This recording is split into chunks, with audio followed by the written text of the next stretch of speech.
Hello friends, welcome back to our channel கதை கேட்போம் வாங்க. Episode 11 of atomic habits. உங்களுடைய அடையாளத்தை மாற்றுவதற்கான 2 அம்ச செயல்முறை. உங்களுடைய அடையாளம் உங்கள் பழக்கங்களிலிருந்து முளைக்கிறது. நீங்கள் பிறக்கும் போதே நம்பிக்கைகளோடு பிறப்பதில்லை. உங்களை பற்றி நீங்கள் கொண்டுள்ள நம்பிக்கை உட்பட அனைத்து நம்பிக்கைகளையும் நீங்கள் உங்கள் அனுபவங்களின் வாயிலாக கற்றுக்கொள்கிறீர்கள். உங்கள் பழக்கங்களின் வாயிலாக தான் உங்கள் அடையாளத்தை நீங்கள் வெளிப்படுத்துகிறீர்கள். நீங்கள் தினமும் காலையில் எழுந்தவுடன் உங்கள் படுக்கையை சரி செய்யும் போது நீங்கள் ஒழுங்குடன் கூடிய ஒருவர் என்ற அடையாளத்தை நீங்கள் வெளிப்படுத்துகிறீர்கள். நீங்கள் தினமும் எழுதும் போது நீங்கள் படைப்பாற்றல் கொண்ட ஒருவர் என்ற அடையாளத்தை வெளிப்படுத்துகிறீர்கள். நீங்கள் தினமும் பயிற்சி செய்யும் போது நீங்கள் ஒரு விளையாட்டு வீரரின் அடையாளத்தை வெளிப்படுத்துகிறீர்கள். நீங்கள் ஒரு நடத்தையை எவ்வளவு அதிகமாக மீண்டும் மீண்டும் வெளிப்படுத்துகிறீர்களோ அந்த நடத்தையோடு தொடர்புடைய அடையாளத்தை நீங்கள் அவ்வளவாக அதிகமாக வலியுறுத்துகிறீர்கள். இக்கணத்தில் உங்கள் அடையாளம் எதுவாக இருந்தாலும் சரி, அதை நீங்கள் நம்புவதற்கான ஒரே காரணம், அதற்கான ஆதாரம் உங்களிடம் இருப்பதுதான். நீங்கள் தொடர்ந்து 20 ஆண்டுகளாக வாரந்தோறும் கோயிலுக்கோ அல்லது தேவாலயத்திற்கோ சென்று வழிபட்டு வந்தால் நீங்கள் சமய பற்று கொண்டவர் என்பதற்கான ஆதாரம் உங்களிடம் இருக்கிறது. நீங்கள் தினமும் 1 மணி நேரம் உயிரியல் பாடங்களை படித்தால் நீங்கள் படிப்பில் ஆர்வம் கொண்டவர் என்பதற்கான ஆதாரத்தை நீங்கள் பெற்றுள்ளீர்கள். கொட்டும் மழையில் கூட நீங்கள் உடற்பயிற்சி மையத்திற்கு சென்று பயிற்சி செய்தால் திடகாத்திரமான உடலை பெற்றிருப்பதற்கு நீங்கள் உங்களை அர்ப்பணித்துக் கொண்டிருப்பதற்கான ஆதாரம் உங்களிடம் இருக்கிறது. ஒரு நம்பிக்கை குறித்து உங்களிடம் எவ்வளவு அதிக ஆதாரம் இருக்கிறதோ அவ்வளவு வலிமையாக நீங்கள் அதை நம்புவீர்கள். என்னுடைய ஆரம்ப கால வாழ்வின் பெரும் பகுதியில் நான் என்னை ஓர் எழுத்தாளராக ஒருபோதும் கருதியதில்லை. நீங்கள் என்னுடைய பள்ளி ஆசிரியர்களிடமும் கல்லூரி பேராசிரியர்களிடமும் கேட்டால் நான் ஒரு சராசரி எழுத்தாளர் என்று தான் அவர்கள் கூறுவர். நான் ஓர் எழுத்தாளராக ஆக தீர்மானித்த போது முதல் ஒரு சில ஆண்டுகளுக்கு ஒவ்வொரு திங்கட்கிழமையன்றும் வியாழக்கிழமையன்றும் ஒரு புதிய கட்டுரையை நான் வெளியிட்டேன். நான் ஓர் எழுத்தாளர் என்பதற்கான ஆதாரம் வளர வளர ஓர் எழுத்தாளர் என்ற என்னுடைய அடையாளமும் வளர்ந்தது. நான் ஓர் எழுத்தாளராக என்னுடைய வாழ்க்கையை துவக்கவில்லை. மாறாக என்னுடைய பழக்கங்களின் வாயிலாக நான் ஓர் எழுத்தாளராக ஆனேன். உங்கள் பழக்கங்கள் மட்டுமே உங்களுடைய அடையாளத்தின் மீது தாக்கம் விளைவிக்கின்ற ஒரே செயல்கள் அல்ல. ஆனால் அப்பழக்கங்களை நீங்கள் மீண்டும் மீண்டும் செயல்படுத்தும் போது அப்பழக்கங்கள் முக்கியமானவையாக ஆகின்றன. வாழ்வில் ஒவ்வொரு அனுபவமும் உங்களுடைய சுயபிம்பத்தை மாற்றுகிறது. நீங்கள் ஒரு கால்பந்தை ஓரிரு முறை எட்டி உதைத்ததால் நீங்கள் உங்களை ஒரு கால்பந்து வீரராக கருத மாட்டீர்கள். அதே போல கையில் கிடைத்த ஒரு தாளில் நீங்கள் ஒரு படத்தை கிறுக்கியதால் நீங்கள் உங்களை ஒரு ஓவியராக கருத மாட்டீர்கள். ஆனால் நீங்கள் இச்செயல்களை மீண்டும் மீண்டும் செய்யும் போது ஆதாரம் அதிகரிக்கிறது. அதனால் உங்களுடைய சுயபிம்பமும் மாறத் தொடங்குகிறது. எப்போதோ ஒரு முறை ஏற்படும் அனுபவம் மறைந்து விடுகிறது. ஆனால் பழக்கங்களின் விளைவு மட்டும் காலப்போக்கில் வலிமை பெறுகின்றன. அதாவது உங்கள் பழக்கங்கள் தான் உங்கள் அடையாளத்தை வடிவமைக்கின்ற பெரும்பான்மை ஆதாரத்தை கொடுக்கின்றன. இவ்வழியில் பழக்கங்களை உருவாக்கும் செயல்முறைதான் உண்மையில் உங்களுடைய அடையாளத்தை வளர்த்தெடுக்கும் செயல்முறையாக இருக்கிறது. இது ஒரு படிப்படியான மாற்றம். நாம் முற்றிலும் புதியதொரு நபராக மாற வேண்டும் என்று தீர்மானித்து ஒரு சொடுக்கு போட்டவுடன் நாம் மாறுவதில்லை.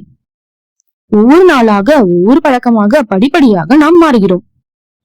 நாம் தொடர்ந்து சிறிய அளவில் மாறிக்கொண்டே இருக்கிறோம். இவற்றையெல்லாம் வைத்து பார்க்கும்போது பழக்கங்கள் தான் உங்களுடைய அடையாளத்தை மாற்றுவதற்கான வழி என்பதை உங்களால் பார்க்க முடியும்.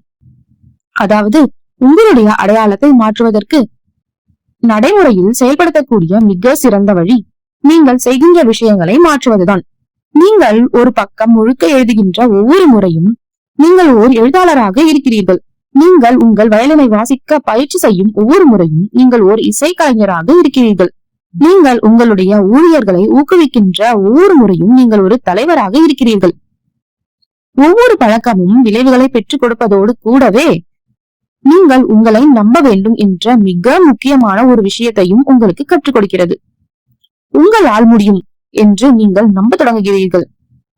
இந்த நம்பிக்கை வளர வளர உங்களை பற்றி நீங்கள் கூறும் கதை மாறத் தொடங்குகிறது. இது இதற்கு நேர் எதிரான வழியிலும் வேலை செய்யும். நீங்கள் ஒரு மோசமான பழக்கத்தை செயல்படுத்துவதை தேர்ந்தெடுக்கின்ற ஒவ்வொரு முறையும் குறிப்பிட்ட அந்த அடையாளத்திற்கு நீங்கள் வலுவூட்டுகிறீர்கள். புதிய அடையாளங்களை உருவாக்குவதற்கு புதிய ஆதாரங்கள் தேவை. நீங்கள் எப்பொழுதும் அந்த பழக்கங்களை செயல்படுத்தி வந்திருக்கிறீர்களோ அவற்றையே நீங்கள் மீண்டும் மீண்டும் கடைபிடித்தால் நீங்கள் எப்பொழுதும் பெற்றுள்ள விளைவுகளையே மீண்டும் மீண்டும் பெறுவீர்கள். எதுவும் மாறவில்லை என்றால் எதுவும் மாறப்போவதில்லை. இது ஓர் எளிய 2 அம்ச செயல்முறை ஆகும். நீங்கள் எப்படிப்பட்ட நபராக ஆக விரும்புகிறீர்கள் என்பதை தீர்மானித்துக் கொள்ளுங்கள். சிறிய வெற்றிகள் மூலம் அதை உங்களுக்கு நீங்களே நிரூபித்துக் கொள்ளுங்கள். முதலில் நீங்கள் யாராக ஆக விரும்புகிறீர்கள் என்பதை தீர்மானித்துக் கொள்ளுங்கள். நீங்கள் அதை ஆதரிக்கிறீர்கள். உங்களுடைய கொள்கைகளும் விழுமியங்களும் எவை? இவை அனைத்தும் பெரிய கேள்விகள். எங்கிருந்து துவங்குவது என்பது பலருக்கு உறுதியாக தெரிவதில்லை. ஆனால் எந்த வகையான விளைவுகளை தாங்கள் பெற விரும்புகிறீர்கள் என்பதை மட்டும் அவர்கள் அறிந்துள்ளனர். 20 கிலோ எடையை குறைத்தால் அல்லது சம்பளத்தை 2 மடங்கு அதிகரித்தல். அப்படியானால் அதிலிருந்து துவங்கி பின்னோக்கி செயல்பட வேண்டும். அந்த விளைவுகளை பெறக்கூடிய வகையான நபராக ஆவதற்கு நீங்கள் முயற்சிக்க வேண்டும். நான் விரும்புகின்ற விளைவை பெறுவதற்கு நான் எப்படிப்பட்ட நபராக இருக்க வேண்டும் என்று உங்களை நீங்களே கேட்டுக்கொள்ளுங்கள். எந்த வகையான நபரால் 20 கிலோ எடையை இழக்க முடியும்? எப்படிப்பட்ட ஒரு நபரால் ஒரு புதிய மொழியை கற்றுக்கொள்ள முடியும்? எப்படிப்பட்ட ஒரு நபரால் ஒரு வெற்றிகரமான வியாபாரத்தை நடத்த முடியும்?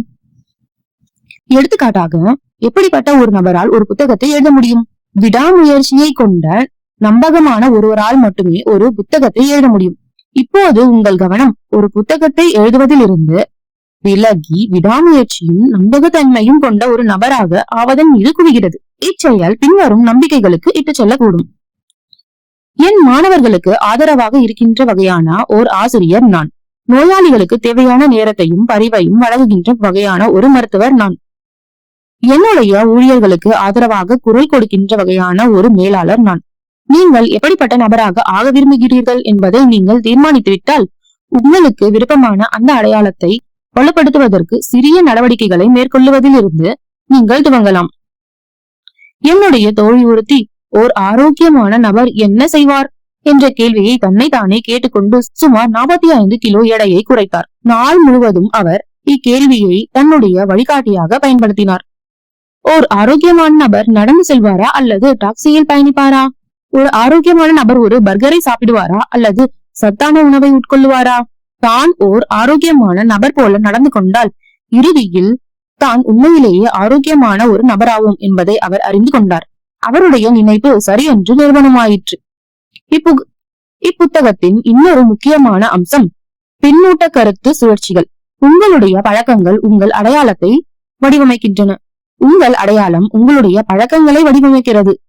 இது ஓர் இருவழி பாதை. அனைத்து பழக்கங்களின் உருவாக்கமும் ஒரு பின்னூட்ட கருத்து சுழற்சியாகும். ஆனால் உங்கள் விளைவுகளுக்கு பதிலாக உங்களுடைய விழுமியங்களும் கொள்கைகளும் அடையாளமும் அந்த சுழற்சியை இயக்க வேண்டியது முக்கியம். உங்கள் கவனம் ஒரு குறிப்பிட்ட விளைவை பெறுவதன் மீது இருக்கக்கூடாது. மாறாக நீங்கள் எந்த வகையான நபராக ஆக விரும்புகிறீர்களோ அப்படிப்பட்டவராக ஆவதன் மீது உங்கள் ஒட்டுமொத்த கவனமும் குவிந்திருக்க வேண்டும். பழக்கங்கள் ஏன் முக்கியம் என்பதற்கான உண்மையான காரணம்.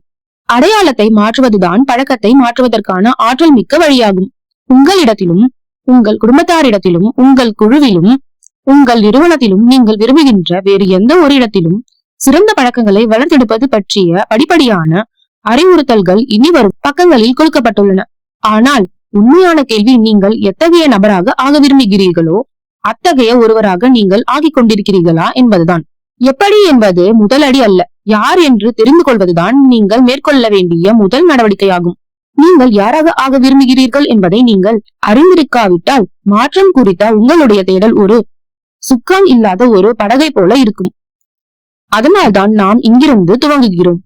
உங்களை பற்றிய உங்களுடைய நம்பிக்கைகளை மாற்றுவதற்கான சக்தி உங்களிடம் இருக்கிறது.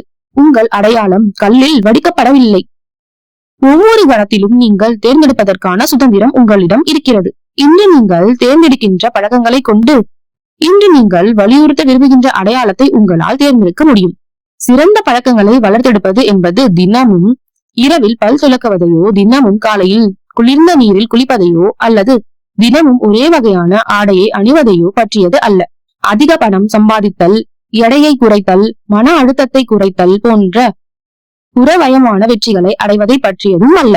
இவற்றையெல்லாம் நீங்கள் அடைவதற்கு பழக்கங்கள் நிச்சயமாக உதவும் என்றாலும் அடிப்படையில் பழக்கங்கள் என்பவை ஒன்றை பெற்றிருப்பதை பற்றியது அல்ல. மாறாக ஒரு குறிப்பிட்ட வகையான நபராக ஆவதை பற்றியதே.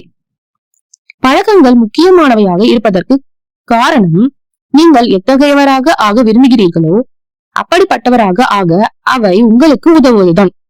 பழக்கங்கள் மூலமாக தான் நீங்கள் உங்களை பற்றிய உங்களுடைய ஆழமான நம்பிக்கைகளை வளர்த்துக் கொள்கிறீர்கள். இன்னும் சொல்ல போனால் நீங்கள் உங்களுடைய பழக்கங்களாகவே ஆகிறீர்கள். ரத்தின சுருக்கமாக 3 நிலைகளிலான மாற்றங்கள் இருக்கின்றன: விளைவு மாற்றம், செயல்முறை மாற்றம் மற்றும் அடையாள மாற்றம்.